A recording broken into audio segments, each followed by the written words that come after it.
coronavirus. Comment, en tant qu'artiste aujourd'hui, tu es en train de subir ou bien en train de vivre ce fléau?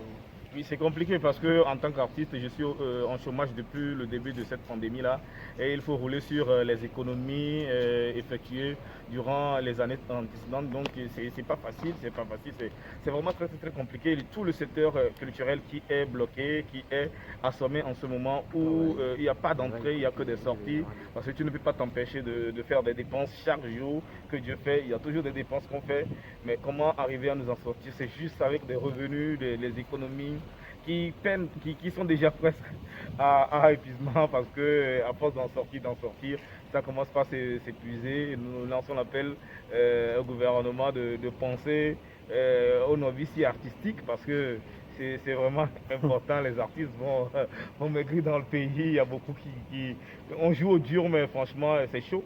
C'est chaud, c'est chaud, c'est chaud. En tout cas, j'ose croire que le président est en train de penser également à ce monde culturel-là, artistes, promoteurs, réalisateurs, ceux qui travaillent dans les boîtes de nuit, et tout, ceux qui sont dans le domaine, dans le showbiz et dans le secteur culturel, voilà. Néanmoins, est-ce que tu arrives au moins à garder le contact avec tes fans malgré cette pandémie? Oui, effectivement, avec des directs live sur Facebook et des messages, des sons, j'arrive toujours quand même à sortir des sons. Le 27 avril passé, j'ai sorti un nouveau titre, Ma femme, juste pour souhaiter joyeux anniversaire à ma femme et la fête de l'indépendance, qui coïncidait avec la fête de l'indépendance. Ça a permis quand même d'être toujours en contact avec mes fans. Et quand on va faire les sensibilisations sur le terrain et tout, beaucoup de fans apprécient quand même le geste et on est toujours ensemble et je crois que rien n'a changé côté fan-artiste, relation fan-artiste, rien n'a changé jusque-là, on reste toujours en bon thème. Okay. Malgré quand même tout le mal que ce fléau a apporté, est-ce qu'on ne peut pas voir quand même un côté positif à ce fléau, peut-être qui vous permet de vous reposer ou bien de vous inspirer encore plus, je ne sais pas. Oui, ben, tu sais. sais. En famille, vous êtes aujourd'hui en famille. Avant, vous étiez chaque fois sur Effectivement, c'était la première fois où je pouvais fêter le 27 avril à la maison avec ma femme pour son anniversaire, tu vois. D'habitude, je suis au nord, je suis en tournée et tout. C'est vrai, en tant qu'environnementaliste également, je trouve que ça a été un bon moment pour la planète de se reposer et de renaître de ses cendres. Moi, je dis, toute graine avant de germer doit périr et nous sommes dans la saison où la gemme est en train de périr. Bientôt, la gemme va renaître de ses cendres et porter des fruits. Donc, moi, je vois le côté positif de la chose. Je ne vois pas que le côté négatif de cette chose-là. Ça nous a permis de se poser des questions. Qu'est-ce que j'ai déjà fait? Qu'est-ce qu'il me reste à faire? Qu'est-ce que je peux encore faire de mieux? Donc, tout ça, ce sont des questions qu'on peut se poser et voir en 2021, comme 2020 est déjà parti. En 2021, quels sont les nouveaux défis à relever et quels sont les nouveaux projets à lancer et tout. Juste leur dire de tenir bon, de tenir le coup, de ne pas oublier Dieu, de garder la foi. Bientôt, Corona va partir, on va reprendre nos activités et les événements, les projets vont se suivre. Le deuxième album va sortir juste après Corona. Merci beaucoup. Ouais. Pour les décès. Non, c'est l'endroit réservé pour les isolements. Voilà. Donc, quand on a un cas suspect, rapidement on l'isole ici. Voilà. Le temps de faire le prélèvement. Et si on a la confirmation que c'est le Covid, on l'envoie à l'OME. On le transfère à l'OME. Nous sommes au CHR d'Aneho. CHP plutôt d'Aneho, et vous voyez déjà, c'est l'endroit qui est réservé à l'isolement des personnes suspectes du Covid-19. Après, ils doivent faire les prélèvements, faire des analyses. Si c'est le cas, on envoie la personne directement à l'OME. Si ce n'est pas le cas, voilà, on les traite autrement et on les libère. Vous allez voir comment, c'est joli. C'est joli.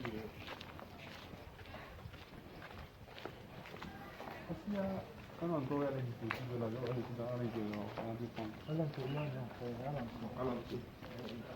on n'a pas suffisamment. Sinon, on avait voulu mettre un au niveau des garages ici. Mais, ça, c'est le service de médecine. Médecine générale. Et ici, c'est le service de pédiatrie.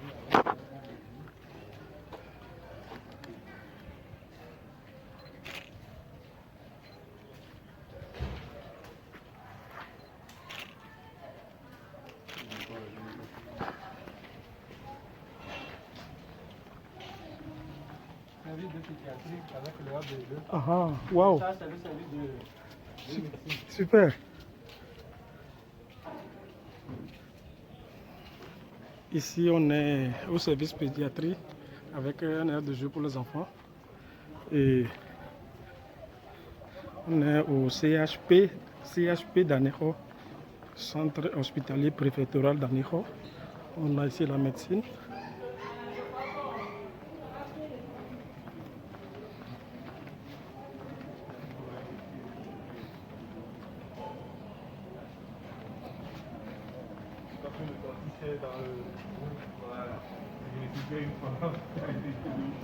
La chirurgie ici.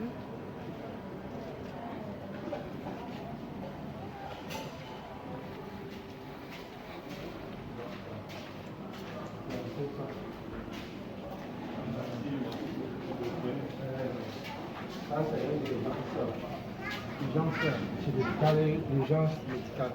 Ok. Et le cabinet. Le dispositif de lavage. C'est là-bas. S'il vous plaît, vous pouvez aller faire le laver. Ok.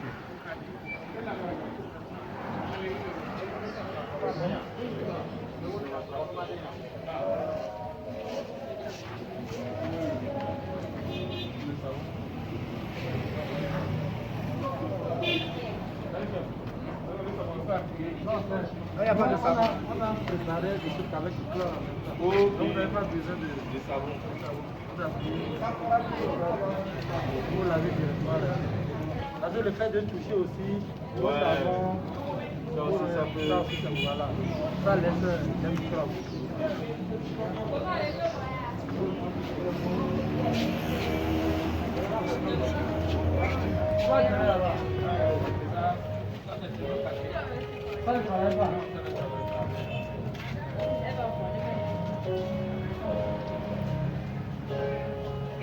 Oui, je profite pour remercier tous ceux qui nous ont apporté leur soutien, mes fans qui ont contribué à ce que cette sensibilisation soit faite. Je remercie Voltic Togo pour leur accompagnement, l'eau qu'ils nous ont donné pour accompagner la population vulnérable. Merci à toute la diaspora togolaise qui ont, d'une manière ou d'une autre, apporté de nombreux soutiens pour que notre mission soit vraiment un succès. Merci à vous, la lutte continue. Tant que Corona ne va pas s'arrêter, on ne s'arrêtera non plus. Respectons les mesures barrières pour que Corona parte vite et qu'on puisse retrouver nos activités comme cela se doit. Jusque-là, que Dieu bénisse le Togo, que Dieu vous protège.